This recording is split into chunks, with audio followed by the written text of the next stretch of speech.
E começamos o programa falando sobre o retorno das atividades no Congresso.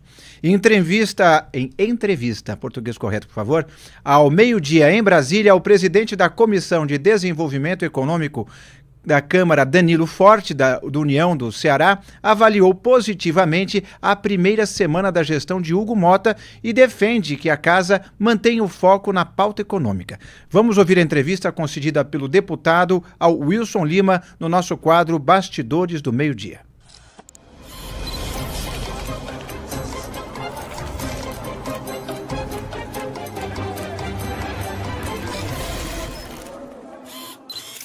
E vamos continuar falando sobre a nova gestão aqui na Câmara, com o deputado Hugo Motta, né, a nova presidência. Eu estou aqui com o presidente da Comissão de Desenvolvimento Econômico da Câmara, deputado Danilo Forte, do União Brasil do Ceará. Deputado, seja muito bem-vindo ao Meio-Dia em Brasília. Obrigado, vamos junto.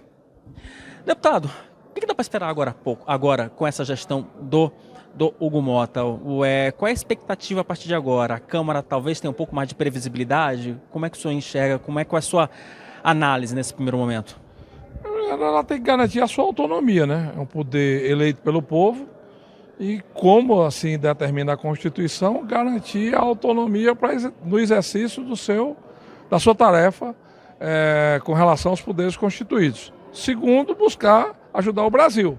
Nós estamos num momento de muita fragilidade da economia, de muita fragilidade da governança, uma falta de diálogo entre os poderes, legislativo, executivo e judiciário.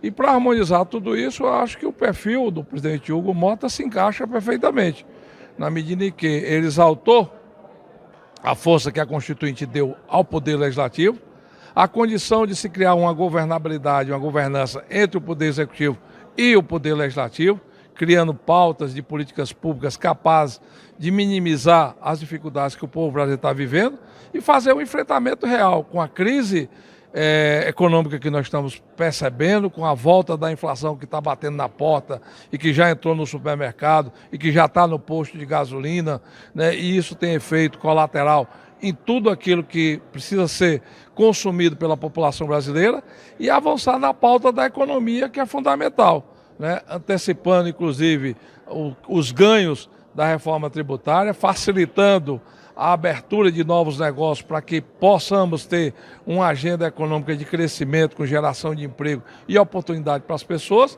e, ao mesmo tempo, apostando no papel, né, e a independência que o poder precisa ter para legislar, né? A Câmara dos Deputados, o Poder Legislativo, não pode ser um apêndice do Poder Executivo e muito menos ser tutelado pelo poder moderador do Judiciário, que não tem esse papel conforme a nossa Constituição. Então, a harmonia entre os poderes é fundamental para os passos futuros do Brasil.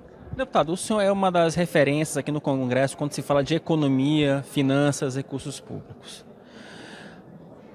O líder do governo aqui na Câmara, o Lindbergh, já disse que uma das prioridades é a correção da tabela do imposto de renda. Na sua visão, isso é mais sonho ou, de fato, isso tem alguma tangibilidade, isso é alguma realidade? É inadmissível quem ganha 2 salários mínimos pagar imposto de renda da forma como está pagando. A gente já paga imposto demais. Tudo que se consome, você paga imposto, né? Só falta pagar imposto do ar que a gente respira, porque até a água que a gente compra está pagando imposto. Então o Brasil tem uma das cargas tributárias maiores do mundo. O que precisa é equalizar a receita com a despesa, né? Isso é que é importante. Porque no ano passado, em 2024, houve um crescimento da receita do Brasil de 9,4%, quase 10%. Só que a despesa cresceu 14%. Por quê? Porque o governo gasta muito e gasta mal.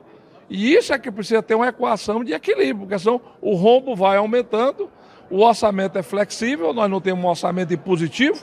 Faz tempo que eu defendo que a gente precisa ter um orçamento impositivo para fazer um orçamento mais estreito, que caiba no bolso do governo, que caiba no tamanho da arrecadação que o governo tem. E, por outro lado, também precisamos enfrentar a questão dos subsídios. O país é muito benevolente em subsidiar os ricos. O Brasil já tem subsídio há mais de 70 anos. Né? O subsídio do gás, do carvão mineral, né? O subsídio do setor petrolífero, do setor automobilístico, que são empresas consolidadas no mundo todo, tira dinheiro do nosso bolso. E o Congresso Nacional precisa enfrentar essa pauta. Então, acho que quando o Lindbergh, que é líder do PT, fala em rever a tabela do imposto de renda dos assalariados, eu concordo com ele. Somos plenamente favoráveis. Inclusive, tem um projeto meu de 2019 que previa a isenção de pagamento de imposto de renda para quem ganhava até R$ 5.000, né? Que hoje é pouco mais de 3 salários mínimos. Naquela época eram 4 salários mínimos. Então, por quê? Porque o país não realinhou, né, a cobrança dos impostos dos assalariados em função do crescimento da arrecadação. E, por outro lado, compatibilizar, porque não pode quem ganha R$ 10.000 pagar o mesmo percentual de quem ganha mais de R$ 1 milhão, pagar igual o Neymar, né? Ou então, não sei nem quem é o treinador do Dorival, né? Dorival Júnior. Mas o problema não é, deputado... Aí paga a mesma lei, que isso está errado. Quem ganha mais tem que pagar mais e quem ganha menos não tem que ser isento. Mas o grande problema, né, deputado, não é a intenção, porque todos aqui, se você for colocar isso na pauta, olha, quem é a favor da correção da tabela do imposto de renda? Todos, eu tenho certeza que isso passa aqui na Câmara por votação simbólica. A questão é, como é que se adequa isso em um governo que tem uma característica de ser um governo que mais pensa no gasto do que necessariamente na retenção de despesa? Aí, na limitação do gasto, na revisão dos subsídios e nas alíquotas para quem tem renda sobre a renda, né? Isso tem que ser discutido. Então, eu acho que o Brasil, ele cobra muito imposto e cobra mal. E gasta pior ainda. Então, precisa equalizar os gastos, precisa rever as benevolências, os benefícios que são dados em cima do suor do povo brasileiro para quem não precisa e, ao mesmo tempo, compatibilizar a tabela do imposto de renda com, hoje, os ganhos excessivos de alguns segmentos da sociedade brasileira. E o Congresso Nacional precisa enfrentar. Né? Não é só ser a casa da benevolência, porque inclusive nós temos que também, se a gente quer ter, né, o benefício de poder imprimir políticas públicas, fazer orçamento, ter emenda orçamentária, nós também temos que ter responsabilidade sobre o gasto. O senhor acredita que o presidente Hugo Mota ele deve ser um pouco mais rígido em relação ao Supremo Tribunal Federal? Porque ano passado o STF tomou várias decisões, eu estou falando especificamente do Flávio Dino, que suspendeu o pagamento das emendas parlamentares. Isso revoltou vários parlamentares e o Lira tomou uma posição quase que institucional, né? Ele não quis partir para o enfrentamento. O senhor acredita que o Hugo Mota poderia adotar uma postura um pouco mais sensível nesse sentido, de fato, de peitar o Supremo Tribunal Federal quando há esse tipo de invasão na competência legislativa? Eu acho que não é o enfrentamento na ousadia de querer dar repreenda ou fazer algum revanchismo do ponto de vista do Poder Judiciário. Não. É demonstrar para o conjunto da sociedade que nós temos cumprido com o nosso papel constitucional. Se tem deputado ou prefeito, ou senador, ou presidente, ou ministro que vende emenda, ele tem que ser punido, tem que ser apurado, tem que ir para a cadeia, tem que responder com seus bens o desvio que possa ter cometido. Agora, o que nós não podemos é parar a instituição. O que nós não podemos é parar a execução orçamentária, porque prejudica principalmente os pequenos municípios. Foi o que aconteceu no Brasil de hoje. Tem muito município que está reiniciando, inclusive com novos prefeitos, que não tem um centavo na conta, que não tem como pagar o custeio da saúde, que não tem, está postergando o início das aulas das crianças, porque não chegou ainda o dinheiro do orçamento desse ano. Porque nós não votamos mais nem sequer a lei orçamentária.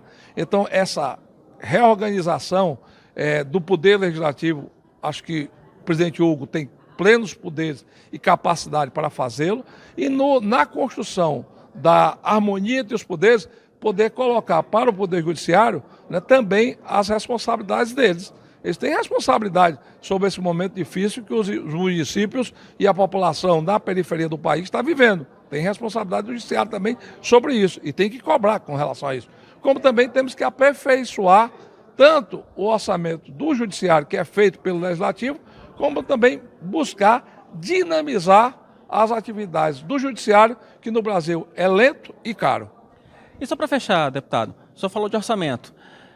Vota agora em março? Dá para votar no final de fevereiro? Já tem alguma conversa nesse sentido ou ainda não? Nós estamos, inclusive, preparando uma proposta para sanar todas as dúvidas com relação à questão de rastreabilidade e na reformulação das proposições conforme as emendas ao orçamento são feitas, né? Eu acho que a gente precisa rever isso aí, inclusive rever a LDO desse ano, que foi votada ainda no ano passado. Eu estou fazendo uma proposta para isso, vou levá-la ao presidente Hugo Mota para fazer uma análise com ele e com o Colégio de Líderes, e dentro dessa nova proposição, a gente ter a tranquilidade de votar a lei orçamentária de 2025, porque também não adianta votar e depois o Supremo dizer que não vale e que vai embargar, né, que vai paralisar a execução orçamentária, porque aí desqualifica o trabalho do Legislativo e, ao mesmo tempo, atrapalha, né, a execução das políticas públicas. Então, eu acho que tem que ter uma harmonia com relação a isso. Espero que durante o mês de fevereiro a gente possa construir essa proposta, construir esse cronograma e já no início de março a gente poder votar e retomar a execução orçamentária. Porque nesse momento quem está pagando a conta são os que precisam do hospital, do transporte público, da segurança que falta investimento, né, das pessoas que estão no dia a dia precisando do governo e os governos incapazes de operacionalizar porque estão sem recursos, porque o próprio governo federal não tem orçamento. Deputado Danilo Forte, muito obrigado pela entrevista aqui. Espero contar com a sua participação aqui no Made in Brasília em outras ocasiões, meu caro. Será sempre um prazer e o exercício da democracia é nós legislando e vocês dando transparência ao nosso trabalho.